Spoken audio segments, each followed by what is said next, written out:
Arrange marriage જ best હોય. Love marriage જ બેસ્ટ હોય. તમને શું ખબર પડે? જામને હવે લવ મેરેજ જ હોય. શું હાલતા નીકળ્યા ગમે એ બોલો છો? ઊભી રહે તો મમ્મી પૂછે, મમ્મી લવ મેરેજ બેસ્ટ કે અરેન્જ મેરેજ? કારેલું બાફીને ખાવ કે તળીને ખાવ અંતે તો કડવું જ લાગે. તમે જાઓ બાજુવાળા બાપડાની હેલ્પ કરો. એક પડોશીએ બીજા પડોશીની હેલ્પ કરવી જ જોઈએ. હા, અમે પડોશીની મદદ તો કરીએ પણ ભૂલે ચૂકે કોઈ દી અમારાથી પડોશનની મદદ થઈ ગઈ તો આકર વિકર થઈ જાય હતું. પડોશીમાં પડોશી પડોશન બધા આવે.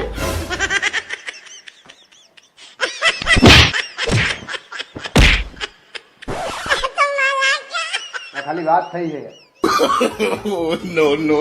જૂની કહેવતો સાંભળીને એમાંથી કઈ શીખો. અરે મમ્મી, અમુક કહેવતો તો મૂળથી જ ખોટી છે. જેવી કે ધાર્યું ધણીનું થાય. સાચું કહું, મને તો એવું જ લાગે છે કે આ રીતે જ કોક દિવસ ધણી બાયડીને ભેગા ચા પીતા જોઈને જ વાઘ બકરી ચાનું નામકરણ થયું હશે. મમ્મી આજ સુધી મને એ ના સમજાણું કે લગ્નમાં છેક સુધી ઢોલ નગારા અને બેન્ડ બાજા કેમ વગાડતા હશે? કારણ કે જો માણસ થોડી વાર બી શાંત વાતાવરણમાં રહે ને તો પોતાનું નફા નુકસાન સમજી જાય એટલે. બરોબર છે. તમે મા દીકરો મારી કદર કરો, હાથમાં દીવો લઈને ગોતવા જશો ને તો મારા જેવી બીજી વહુ નહીં મળે. અમારો ભવ બગડ્યો છે તારા જેવી બીજી ગોતીએ.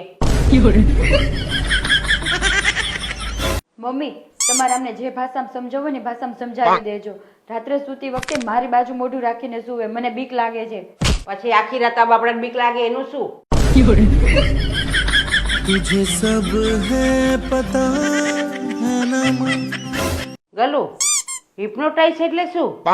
એટલે મમ્મી કોઈ માણસને કંટ્રોલમાં રાખીને આપણી મનમરજીનું કામ કરાવવું. જાને જુઠ્ઠી એને તો લગન કહેવાય.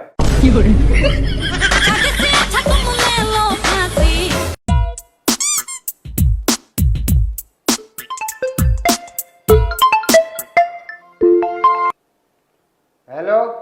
હેલો સર, હું કવિતા બોલું છું. હા, આખી આવડતી હોય તો જ બોલજે. નોનસેન્સ.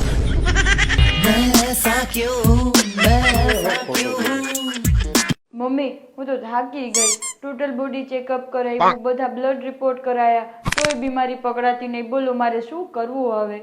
એકવાર પોસ્ટમોર્ટમ કરીને ટ્રાય કરવું હોય. મમ્મી દુનિયામાં બધા ખોટા બાજ કરે છે નહીં? હું તો બધાને એમ કહું છું કે યુદ્ધ નહીં પ્રેમ કરો. હા, અને યુદ્ધ અને પ્રેમ બે ભેગું કરવું હોય તો લગન કરી લો. મમ્મી મારા ભાઈ છોકરી જોવા જવાનો છે તો મેં કીધું કે હાઈટ તો જોજે, લાંબી છે કે ટૂંકી. ના ના એવું કઈ જોવાનું ના હોય. ના મમ્મી હાઈટ તો જોવી પડે ને. એને કહેજે કે હાઈટ જોવે કે ના જોવે, જીબડો લાંબો છે કે ટૂંકો એ જરૂર જોઈ લે. જો કદાચ હું મરી જાઉં તો તું બીજા લગ્ન કરીશ? ના હો, હું તો મારી બેન સાથે જ રહીશ. કદાચ હું મરી જાઉં તો તમે બીજા લગ્ન કરશો? ના ના, હું તારી બેન જોડે રહીશ. મમ્મી વિજય, તમે લોકો ફરીથી મને જાનવીને લેવા આવતા હોય તો તમે કયું ગીત ગાઓ? इतनी शक्ति हमें देना दाता, मन का विश्वास મમ્મી 90% પત્નીઓ એમના પતિની આદત બદલવા માંગતી હોય છે અને 99% પતિઓ એમની પત્નીને જ બદલવા માંગતા હોય.